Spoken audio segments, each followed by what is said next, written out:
Exams. Over the last few years, increasing numbers of youngsters have been going on holiday with their friends at the end of their GCSEs. There is growing disquiet, though, about what they might be getting up to. Our reporter Alex Bushell joins us this morning from Newquay. Morning, Alex.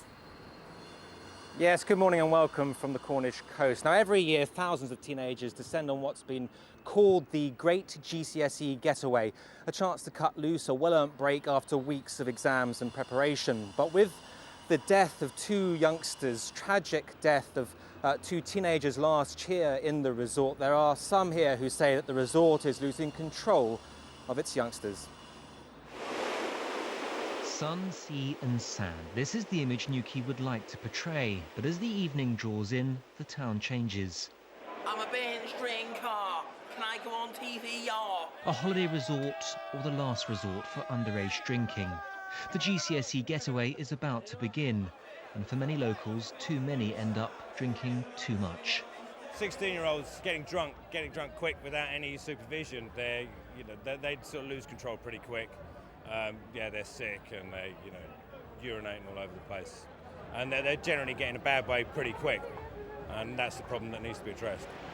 Last year, two teenagers died here. One of them, 16-year-old Paddy Higgins, fell from a cliff, having been served spirits in a local restaurant. His father has returned to attend his inquest today and has appealed for an end to the excess. Some of the facilities here, the local restaurants, the local drinking places, were geared up and over-egging the potential for just being able to do what you want when you come down here. I hope that the raft of changes that have been brought in are going to make a significant difference. All right, OK. How old are you guys?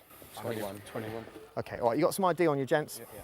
The police say they are listening. Alcohol-free zones mean they can confiscate booze from anyone drinking in public.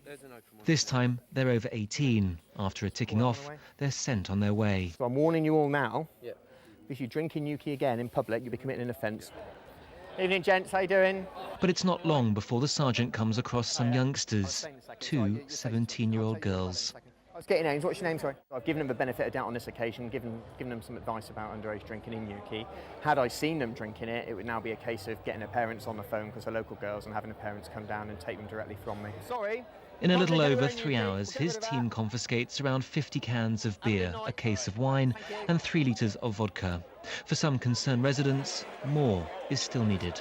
It's outrageous for somewhere that's trying to be a world-class resort to invite teenagers down, not safeguard their safety, and allow them to actually get killed. I mean, that's just madness.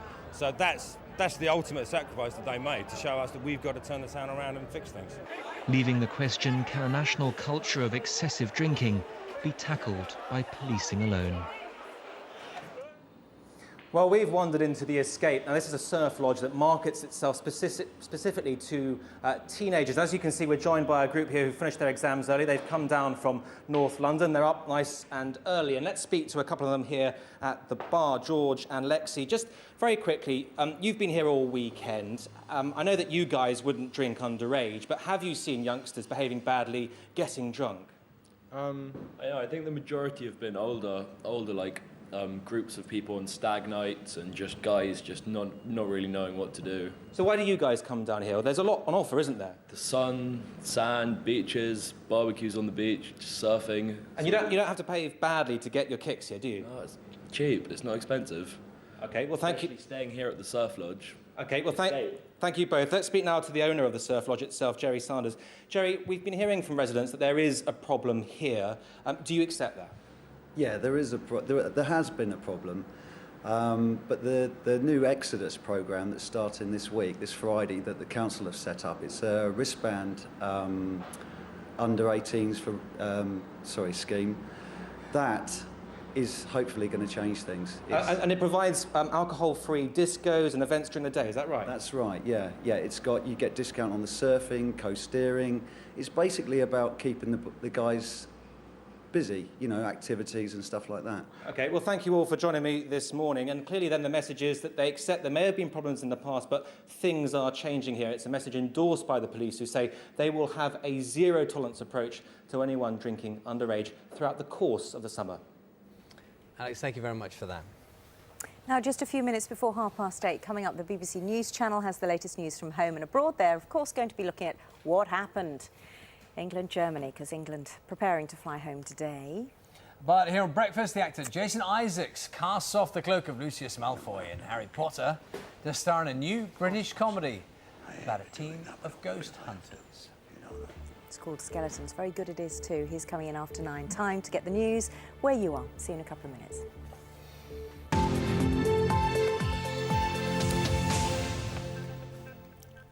Hello, you're watching Breakfast News from BBC Spotlight. A major air and sea search has failed to find a student who got into difficulties while swimming off Fistral Beach at Newquay. The 26-year-old man